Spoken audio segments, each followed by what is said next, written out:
Hello, this is MattiAce, and I've come to realize that there are still people that are having a hard time with air, so I decided to show you guys a little bit of how you can deal with aircrafts in different kinds of situations. So now when you are going up against enemy aircrafts, one of the most important things to think about here is to know who you are up against. Now on all the servers that I've ever played on, normally you don't need anti-air at all. You only need it against certain pilots and lib crews, or if you are just basically fighting an air surge.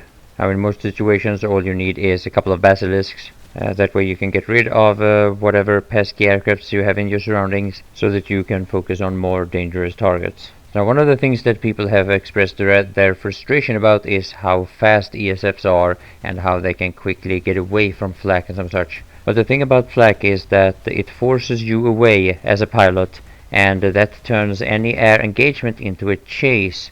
And that's the thing about ESFs, is that you cannot shoot anything behind you. And trying to hide behind cover, as what you would do with a tank, is normally not an option for an ESF.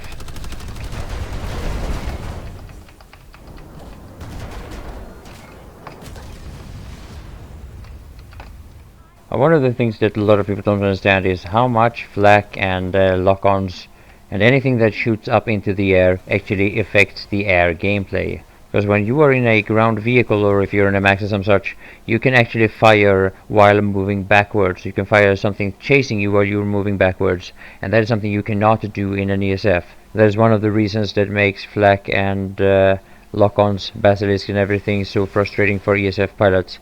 For a tanker or some such, you can just hide behind a rock and repair, and you can shoot back while you are getting back into cover. You cannot do that as a pilot.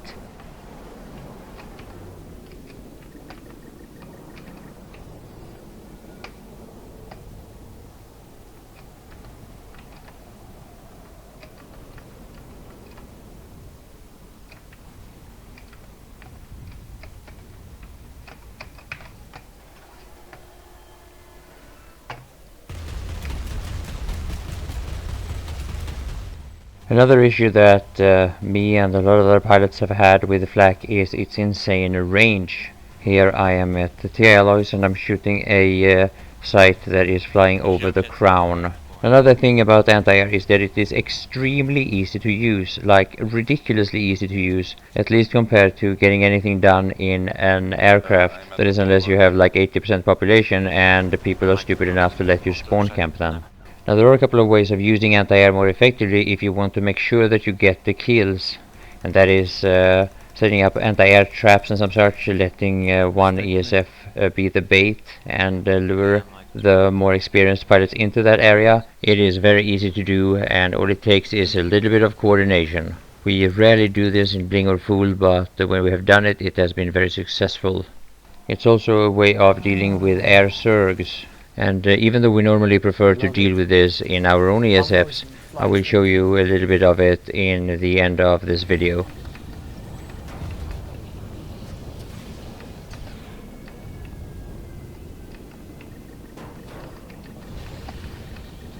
Battle Galaxy shooting at lol. Alright, I lost it right away. Yeah, it was lock-ons after lock-ons there. Matti, you want my site? I can do something else for now. Yeah, No, actually I want... Yeah, level battle rank 93. I'll take mine. Shut up. Where are you? Oh wait, I'll shoot. I'm in at crown using anti-air. I'm just gonna kill this lib right over the crown. Right over crown.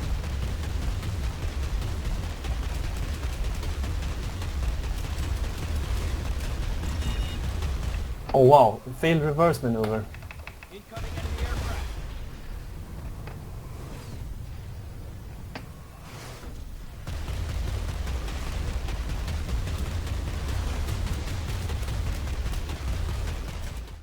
Now that's the thing about the effect of anti-air, is that it has such a massive impact on any part of the air gameplay. It is accessible basically everywhere, it will reach you everywhere. It makes any player dangerous to the most experienced pilot, and if you do survive it, you are forced away, because you have basically no chance fighting back. Fucking flak! And that highlights one of the biggest problems with the anti-air turrets versus the anti-vehicle turrets, because as a tanker, I normally don't find the same frustration. I will be able to fight back against an anti-vehicle turret, and normally I will kill it. But against an anti-air turret, you are more or less chanceless unless you have like a very much higher population. But one of the things that a lot of pilots find the most frustrating are all these weapons that are not designed to shoot down aircrafts that very reliably deal damage or kill ESFs. I'm getting raped. Oh, behind us, behind us. As always. Oh, nice. Oh, I killed something. Yeah. What? Nice. Now from time to time I see a lot of pilots who don't really react properly when they take flak, and I guess it is that they sometimes underestimate flak, being that most pilots are not considered dangerous, so people don't really get into anti-air or spawn anti-air to deal with them. And it's understandable that to most of these players they don't worry too much about flak, because if you're not considered an ace pilot on your server, then most players will probably consider it a waste of time to try to deal with you. And that is actually right, because a non-top pilot in an ESF is normally completely harmless.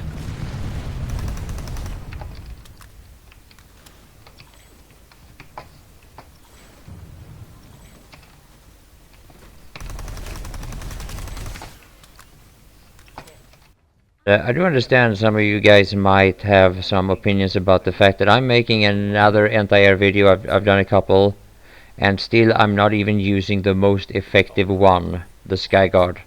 Personally, I find it to be so overpowered that there's really no reason to even cover it, but I might do that anyway in the future. I've been at the receiving end of them though constantly, and I've also seen my mates using them to completely just shred aircrafts from the sky. But the thing is that I don't have the Skyguard. I have never felt the need to getting it, because I have the dual bursters, and there are so many other ways of dealing with aircrafts very easily anyway. So in any situation where air could possibly be a problem, then there is already a very big surge of tanks and infantry anyway, and whatever is on the ground is most likely going to be much more dangerous. Alright guys, we have Reavers at Paris again. They're gonna probably try to jump me.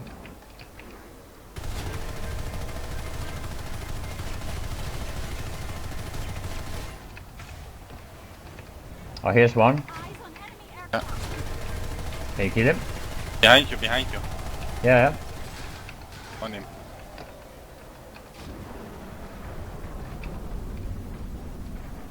Smoking heavily.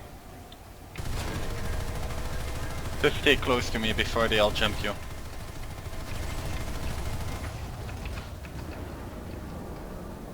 Yeah, here's one. He's jumping me.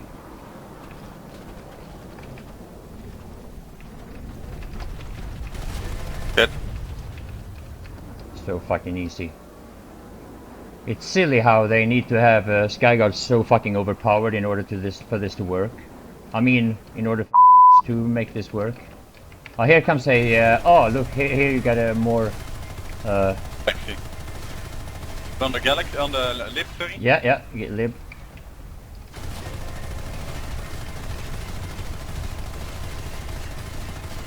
Oh, river. Okay.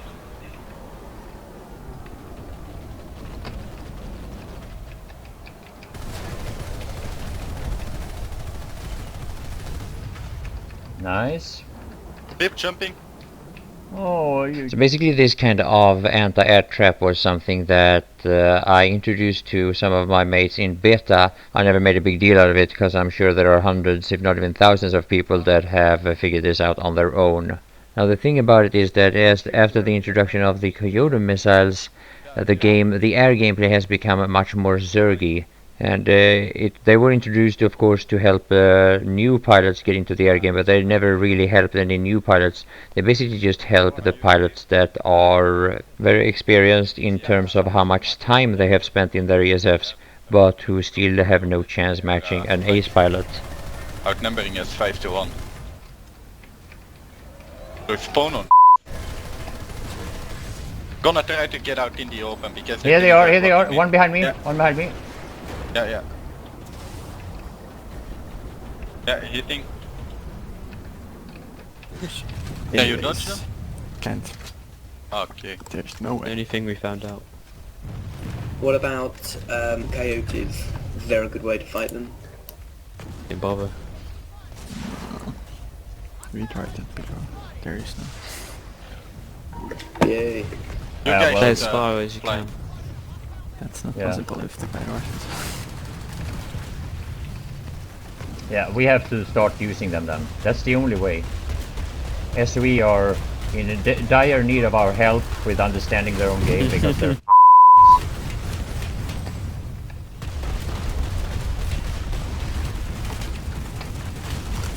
You are a Tinder?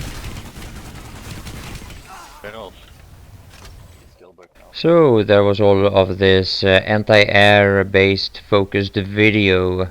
Hope you enjoyed it. I would be interesting to hear your thoughts and your experience with anti-air, both from the receiving end and from using yourself.